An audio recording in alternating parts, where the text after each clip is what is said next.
It's a very odd thing, this life, really, the notion that we have of ourselves as a body mind. It's totally weird. And I think it goes unexamined for a whole life in most cases. Most people don't even look at this you that you think you are in this body. You know, people don't even look at it, but what is it really? Okay, so you have this notion of yourself as a person. And what is that person? It's, you know, when you look at it, you see that what you have are a collection of thoughts, memories, imagination, and projections of the mind. And that creates this thing that you think is yourself. But, you know, that's not really very much to go on to make a person, to make a real, an actual thing. I mean, memories are just flimsy little things. And so you have this history, of your life from childhood on, and as you grow older, and this happened and that happened, but not all of that is just memory, just scratches on a CD, and that's not anything of substance. And then you have all these thoughts that you claim as your own. And really, when you start looking at it, what is a thought anyway? Where does it come from? You say it's your thought, but do you know where it came from? Did it really come from you? Or did a thought come from outside and then you claimed it as yours?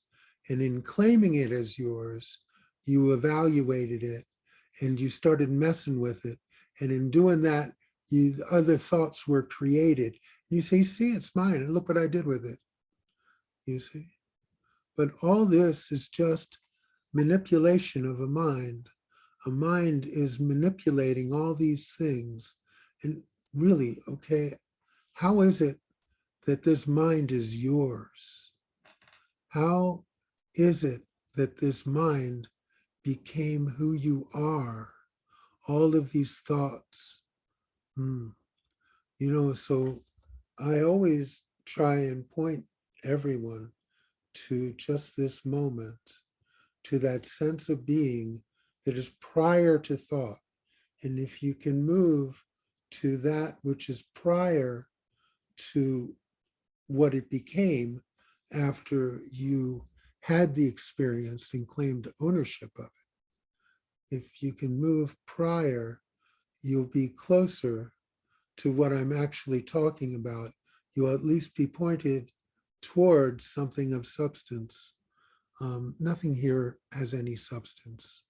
This is all dreamlike, all of this. It's just a dream that you happen to wake up to every morning in this life, as opposed to the dream you had last night, which was there in a moment, and then it's gone. This one seems to have substance because you wake up to it many years in a row. But it doesn't have any more substance. Even a longer dream is still a dream, you see. So more and more, look at this you who you think you are. You know, the body, the mind, there is no you there. There's just, you're living under false assumptions. And basically what we're looking at is a dream. And more and more, if you look at it carefully, you'll see the dreamlike qualities in it. So this is what I mean when I say just sit back and be and rest in that presence, in that sense of being. Each moment reveals itself as new. Each moment continually reveals itself revealing, revealing, revealing, revealing. Now what happens is a moment arises and then a mind perceives it, and then the mind has an experience, and the mind thinks this is my experience. But that moment cannot be owned. All you can do is try and take possession of your experience, your perception of that moment. But your experience and perception of a moment is not what that moment is. You see? That moment existed before you perceived it, before you experienced it and evaluated your experience. So what will be useful is if you can move prior to your personal perceptions, you see, because all of this body mind, all of it is locked into a sense of separation. No, Ramesh said, consciousness is all there is. Baba said, God dwells within you as you. Okay? That means that they were pointing to something that lives in unicity, something that is all inclusive, something that is basically everything. But as soon as you say mine, my experience, my perception, my thought, my action, my belief, all of these things rest in the notion of separation. Separation is part of the dream. So you can have a dream. It only lasts a lifetime. It's no problem. Dream away. But if you're interested in knowing reality, then you will have to look prior to when your mind touched it. It's there. It's always there. And it's just that what has happened is you have become totally addicted and absorbed in your notion of separation, in your notion of you as a person. And in that, you can't find what I'm talking about, because what I'm talking about is prior to you as a person, you see? So if you can just let that be and recognize that everything that's going on there, that whole personal world, has nothing to do with you. That's not who you are. That's just a notion that you have, that you've had, and that has been taught to you. You've been taught to be a person. You've been taught to pretend to be a separate being, different than other beings, with this and with that, and all these other things that you've added on to that essence of what you are. So Maharaj was focused on I am, and that I am had no additions to it, just that sense of I am. And you can feel that with you always. It's always been there.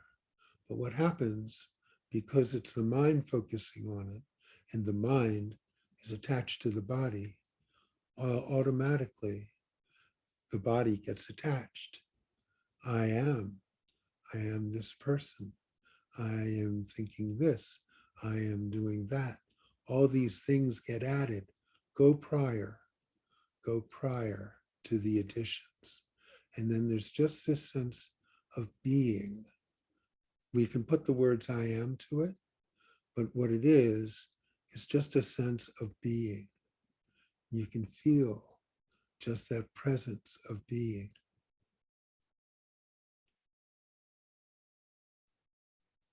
Rest there. Rest there. The rest of it can go on without you. The life, the actions, the thoughts, the feelings, they don't need your help. They can go on. They go on automatically. Don't attach yourself to it. Don't make a connection with it. You see, it can go on without you connecting and starting to think that that's you thinking, that that's you doing, etc. Okay? So always go prior. And when you catch yourself involved, recognize it and let it go. It's nothing to do with you. Always recognize none of these thoughts and feelings have anything to do with you. This body has nothing to do with you. Yes, there's a body. Yes, there's a mind. Yes, there's feelings, but they're not your feelings. They're just feelings. They're just thoughts. But if you're just resting in that sense of presence, of being, then the rest of it won't bother you. What's bothering you now is the notion that you have that all of this in this life is happening to you. That these are your experiences, your perceptions, your joy, your sadness. They're not yours. They're not yours. They don't belong to anyone. And when you rest in that sense of being, all sense of ownership fades. When you are everything, the idea of ownership just doesn't arise. Doesn't arise at all. So no one's thinking, I am that sense of presence. No one's thinking I am anything. Just that sense of being is there. No one owns it. The whole idea of ownership is locked in that sense of individuality, which is just a dream. It's not true.